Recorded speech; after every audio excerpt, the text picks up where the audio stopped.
the gentle scrape of a pestle in a marble mortar. A respectable woman pours a white powder into a beautiful, tiny glass vial. Across from her, an older woman in black speaks with calm, professional assurance. 3 drops.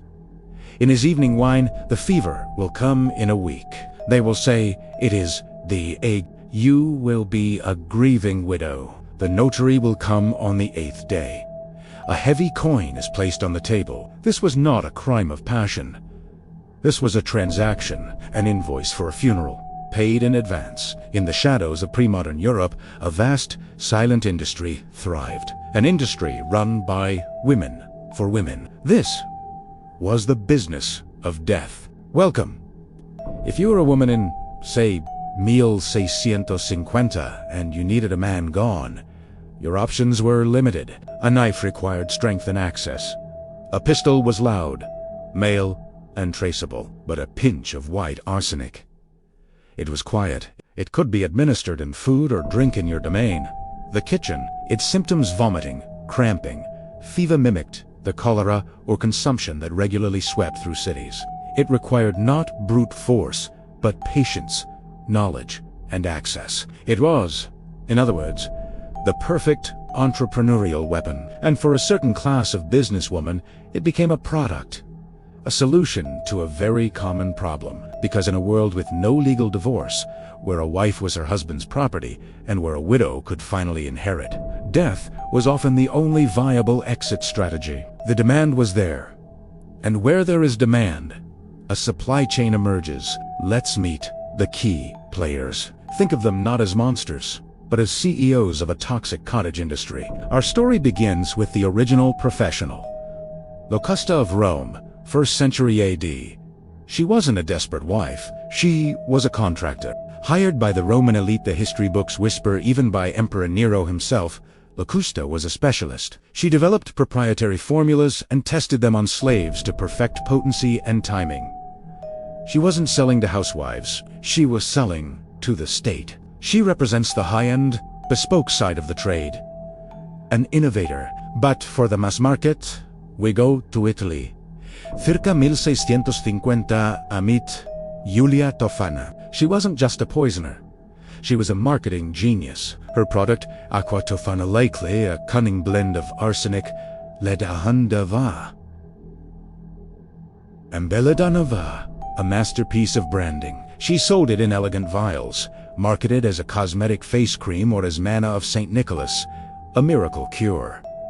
The packaging was deniable, and she didn't just move product, she provided a full service. She, and later her daughter, ran a network that offered consultations. They identified vulnerable clients, women in violently abusive marriages, and provided not just the poison, but the narrative.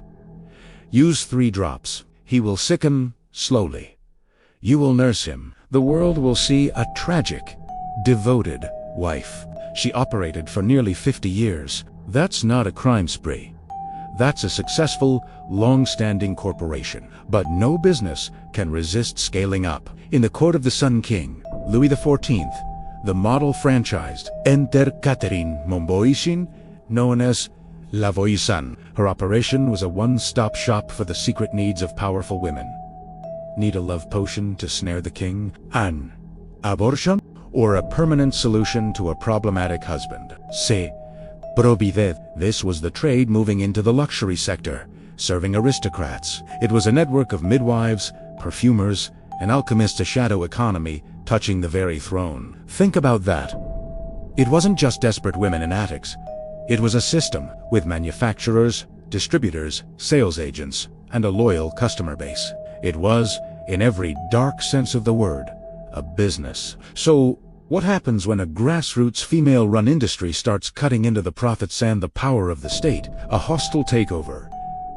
The crackdown was not about justice. It was about reasserting a monopoly. The right to dispense death is the fundamental power of the sovereign. It cannot be allowed as a domestic retail product. The trials were spectaculous. Lavoisin was burned alive in Paris before a massive crowd. Tofana was tortured and publicly executed, along with her associates. The message was clear. This industry is now closed. The state would now be the sole provider of sanctioned death. And with the crackdown came the myth. The narrative shifted from calculating businesswomen to hysterical, evil witches. The poisonous femme entered folklore, the evil queen with her apple, the wicked stepmother. Female knowledge of herbs became suspect. Female anger was pathologized as inherently toxic. So what are we left with? T-Bones under a palazzo, a sensational chapter in true crime. I think it's something more profound. These women looked at a society that gave them no legal exit, no financial autonomy, and often no mercy. And they found a flaw in the system. They turned society's greatest weakness, its disregard for them, into a weapon. They were problem solvers in a hellish marketplace, entrepreneurs of exit. When we dismiss them as mere monsters, we miss the point. They are a dark mirror. They show us what happens when human beings are trapped in an inescapable contract. The business of death only flourishes when the business of life fails its people. This was an investigation into a forgotten industry. Next, we examine a different kind of predator. Belle Ganas, the Indiana farm wife, who used love letters and loneliness to build an empire of corpses. It was a different business model entirely. Subscribe to follow the investigation, because history isn't just about what people did, it's about the deals they made and the prices they were willing to pay.